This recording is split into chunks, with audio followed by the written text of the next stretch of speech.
Assalamualaikum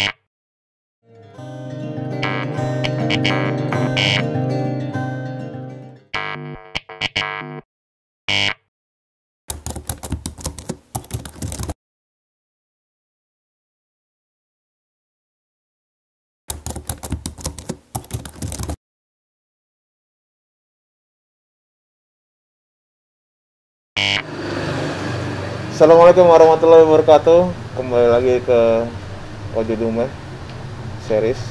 Hari ini kita bersama teman baru kita yang bernama Guntur Rizky Aditya. Bener ya gue nyebutnya? Betul. Jadi Mas Guntur ini pemilik dari Reptile Coffee Indonesia. Mungkin bisa diceritain dikit ya, Reptile Coffee Indonesia itu apa sih sebenarnya? Awal mulanya karena gua suka nongkrong, suka ngopi, gua suka ular, terutama reptil. Ya kenapa enggak gua gabungin konsep itu jadi satu. Jadi sambil nongkrong, gua sambil bisa mainin hobi gua juga. Gitu. Sambil mengenalkan ke orang-orang, ini loh ular, ini loh reptil. Jadi kalau misalnya ini ya rada unik juga ya, kopi sama ular tuh ya. Jadi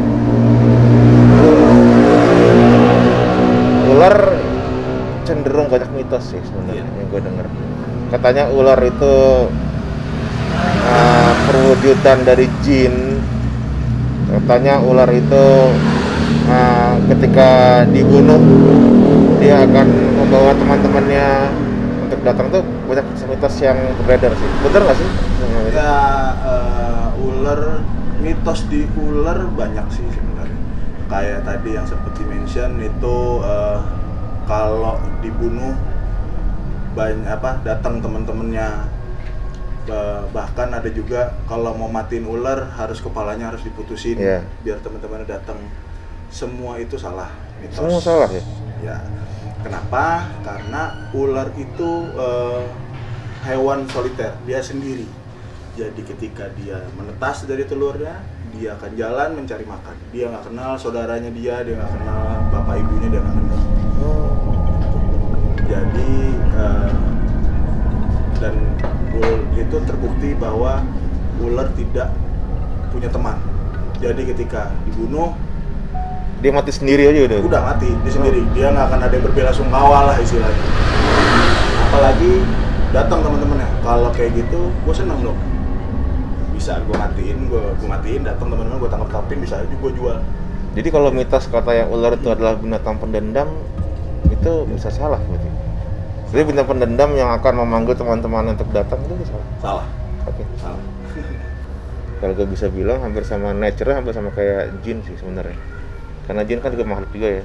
Nah dia sebenarnya kalau jin juga gitu. Kalau misalnya dia ada yang masuk teritori dia kan self defense gitu, self defense, mengeluarkan penampakan yang jelek lah. Nah ngomong-ngomong mengenai itu nih, saya mendengar kabar-kabar katanya banyak cerita nih dari Mas Guntur nih. Bisa di-share dikit nggak nih ceritanya ini? Banyak sih kejadian aneh. Ya ini yang di sini sampai pernah suatu ketika di rumah itu juga gue pernah ngerokok di depan rumah lagi ngerokok, ada salah satu entah temannya bokap apa atau siapa, gue nggak tahu. Assalamualaikum, bukan assalamualaikum, ketika ngeliat gue dia astagfirullahaladzim, istighfar. Kenapa tuh? Hah? Kenapa pak? Saya gituin. Bapak ada? Ada, bentar, panggil dalam. Itu pun belum salaman. Dia cuma bilang, Bapak ada masalah ya? Ngomong ke siapa nih? Ngomong ke bokap. Oke. Bapak ada masalah ya? Udah tuh, gue lanjutin lagi deh, dia ke dalam. Tapi gue penasaran, kenapa dia ngeliat gue pertama kali istighfar? Langsung istighfar gitu. Ada apa di kanan aku? Ada apa nih? Kenapa? Apakah gue sekotor itu? Gue langsung penasaran, gue ke dalam. Pak, maaf nih. Langsung kejar tuh orang tuh ya? Langsung gue kejar. Karena gue bukan orang yang diem mendem gitu, mendingan gue omongin langsung depannya. Kenapa nih, tadi maaf, Bapak kesini nggak ada ngomong assalamualaikum, tapi malah istighfar ngeliat saya. Enggak apa-apa. Nggak mau ngomong dia. Nggak mau ngomong awalnya. Udah nggak apa-apa mas, saya cuma kaget aja, mas gede banget gitu. Oh iya udah. Gue pikirnya itulah, gue ke depan, balik lagi, tapi gue malah sambil ngedengar karena pintu kebuka, gue ngedengar. Katanya di gue ada cewek yang di atas pundak gue katanya. Kayak semacam anak atau apa cewek. Langsung dong mas, maksudnya apa? Apa tadi gimana?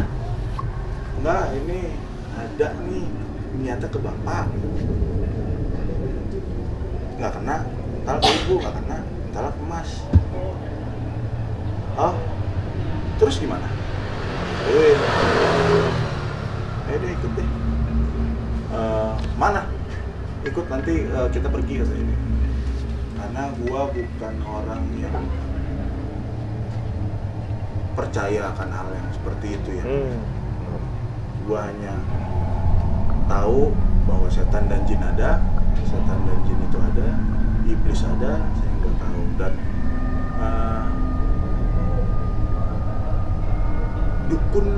dukun entah ustadz entah apa yang bisa itu gua tidak tahu pada saat itu. Jadi kalau melihat dari ceritanya Mas Guntur tadi, berarti sebenarnya rumah itu menjadi banyak cerita dari pengalaman spiritual Mas Guntur ya berarti ya. Kebanyakan berarti serangan gitu ya, lebih berupa serangan atau berupa penampakan? Lebih ke serangan. Kalau gue bisa menarik kesimpulan sih itu serangan yang ditujukan ke bokap. Karena dari ya kenapa gue bisa menyimpulkan seperti itu, karena cerita dari yang entah dari karang si batu yang masuk ke dalam botol itu katanya untuk ini untuk mati bokap, bikin susah bokap, sangat mencintainya itu sih. Iya. Jadi emang kalau dilihat tadi seperti yang disebutin Mas Guntur ada kayak ada tanah tadi ya. Jadi tanah itu biasanya diambilnya dari tanah kuburan biasanya.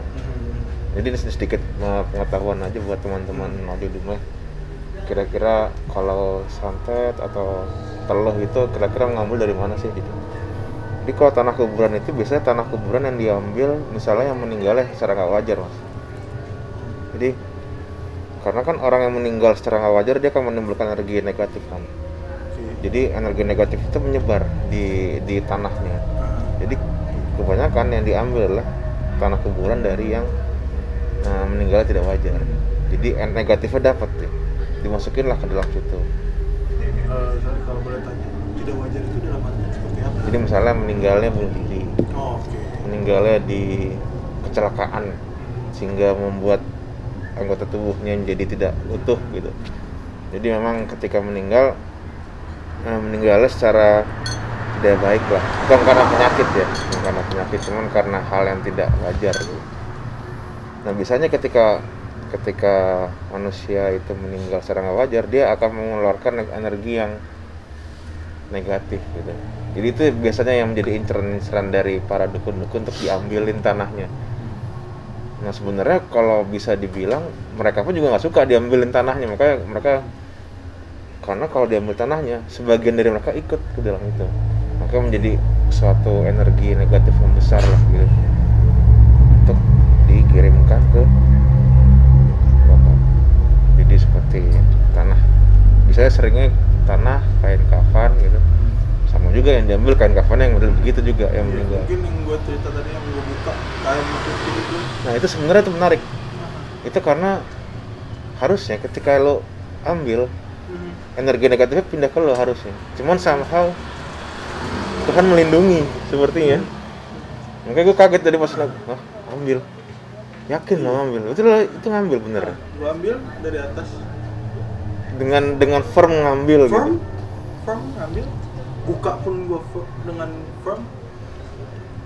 Karena itu penuh dengan energi nggak baik sebenarnya. Cuman memang syukur alhamdulillah ternyata Tuhan masih melindungi gitu. Lo nggak apa-apa, sehat sampai hari ini berarti.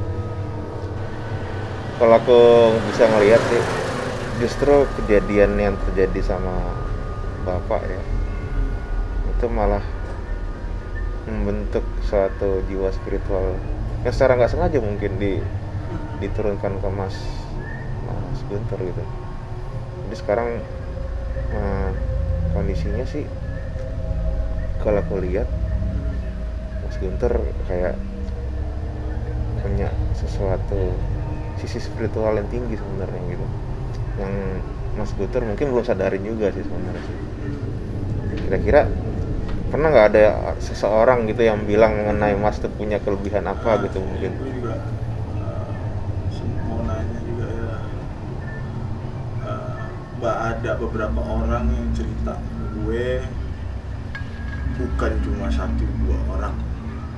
Katanya di punggung gue itu ada semacam lempengan kuning atau emas atau kuningan, gue nggak tahu. Di punggung katanya. Dan yang terakhir yang gue tahu, di samping itu juga, di samping ada benda yang katanya kuning itu, gue katanya ada diikutin sama bapak-bapak, kakek-kakek yang berbaju putih, entah sorban, entah bawa sajadah atau Kadang-kadang susah ya kalau misalnya dikasih sesuatu gitu, cuma lo sendiri nggak tahu gitu buat apa ya. Dan gue nggak merasa menerima dan tidak bisa merasakan yang seperti orang-orang mungkin yang ini bisa melihat lah atau bisa merasakan, bisa tahu keberadaan. Gue sih tidak merasakan itu. Hanya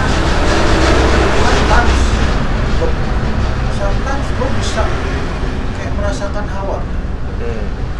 Beberapa kali ketika gue masuk ke misalkan tempat ini deh, pertama kali di belakang, paling belakang yang jadi dapur, ketika gue masuk boom, kayak pengap banget nih. Gue merasakan itu ya hanya bisa merasakan gitu loh. Ya mungkin gue juga nggak tahu. Gimana ya kalau yang lo rasain, gambarnya gimana kira-kira ketika lo masuk ke tempat baru berarti ya? Ketika lo masuk, apa yang lo rasain? Maksudnya hawa pengapkah, apa hawa? Ya ini pengalaman gue ketika gue masuk ke sini, gue masuk ke bagian paling belakang. Itu langsung ke belakang? Atas? Enggak, gue di sini dulu, terus ke tengah kamar mandi, ke atas pun gue ngeliat kayak karena jadi di atas kamar mandi gue ada lubang gitu. Ini 2 lantai berarti ya? Enggak, 1 lantai, tapi di atas itu langsung genteng.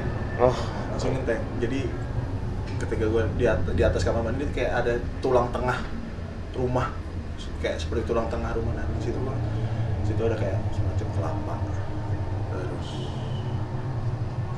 gabah, padi, ada beberapa kresek hitam. Itu gue ngeliat nggak enak banget. Sampai detik ini pun misalkan gue ngeliat ke atas nggak enak gitu. Kayak pengap, sumpek gimana sih penglihatan gue yang gue lihat. Ya itu terjadi ketika gue ke belakang. Begitu gue masuk ke paling belakang, dan langsung kayak gue kayak napas agak susah. Pengap banget nih. Apa nih? Mungkin kalau secara logika mungkin nggak itu pengap karena apa gitu? Enggak harusnya ya kan? Harusnya enggak, karena pasangan gue juga nggak ngerasain apa-apa gitu. Dan gue juga, gue ngomong pengap ya, gerah doang katanya. Ya itu sih yang gue rasain. Kalau gue rasain ya itu di sini kayak gitu, pengap, entah. Gue melihat tidak bisa, tapi pernah sekali sekelebat atau gue pernah jalan di kita melihat kayak seperti ini. Nah di balik di paling pojok yang blur inilah penglihatan yang aja. Kadang suka melihat kayak seperti bayangan atau apa. Tapi ketika gue mencoba untuk negesin, nggak ada. Itu sih yang gue rasain. Menarik banget sih. Jadi kalau bisa diambil kesimpulan sih dari obrolan kita hari ini sih, kayaknya spiritualitas itu bisa muncul dari mana aja sih.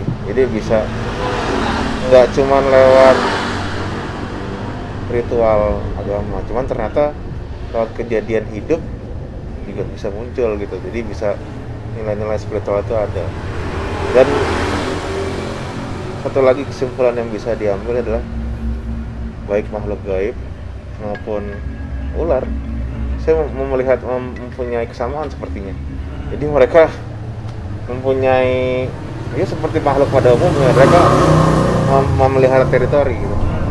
Jadi ketika mungkin Mas Guntur tadi ke belakang pengap gitu, itu merupakan ini dia tuh ngasih tahu ke lo kalau teritori gua nih, ayo jangan.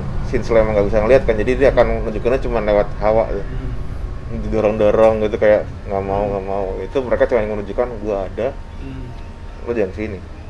Ya kayak ular kan pada naluri alamiahnya begitu kan, ketika melihat sesuatu mungkin dia nggak bisa melihat ya, vibrasi ya, vibrasi dan sensing hawa dan gerak, sama kan kayak yang di belakang sensing hawa dan gerak. jadi ya poinnya adalah mereka makhluk. Jadi kesimpulannya kita harus saling menghargai aja sama makhluk, bukannya malah menggunakan sebagai komoditas. Oke, kalau begitu terima kasih Mas Guntur ngobrolnya. Terima kasih udah dikasih minuman enak, dikasih. Alhamdulillah. Jadi ini boleh di mana nih letaknya nih? Ini di Bintaro, Jalan Pondok Ujung Raya nomor 88. Di pinggir jalan banget ya? Iya. Karena dari tadi motor-motor kayak keliaran. Motor-motor pada nggak santai ya Pak. Kalau sini. Padahal ini udah jam berapa nih ya? Jam 2 Iya. pagi ya? Nah, Masih ramai sini ya? masih rame, apalagi kalau weekend tuh. Kalau mau ngeliat yang seger-seger mungkin bisa sih, banyak. Pasti kita ngomongnya cabe-cabean. Jadi buat teman-teman yang nggak takut sama ular dan yang ingin menikmati kopi enak dari Reptile Coffee Indonesia, langsung aja datang ke sini, langsung nikmatin, langsung ketemu sama yang punya, mungkin langsung nanti bisa disuguhkan minuman terbaiknya. Terima kasih Mas Guntur. Sama-sama. Terima kasih buat teman-teman Smartpool yang udah menonton. Untuk itu saya ucapkan Assalamualaikum warahmatullahi wabarakatuh. Jangan lupa subscribe, Ajedu Misteris. like, komen, dan nyalakan notifnya untuk mendukung channel kami.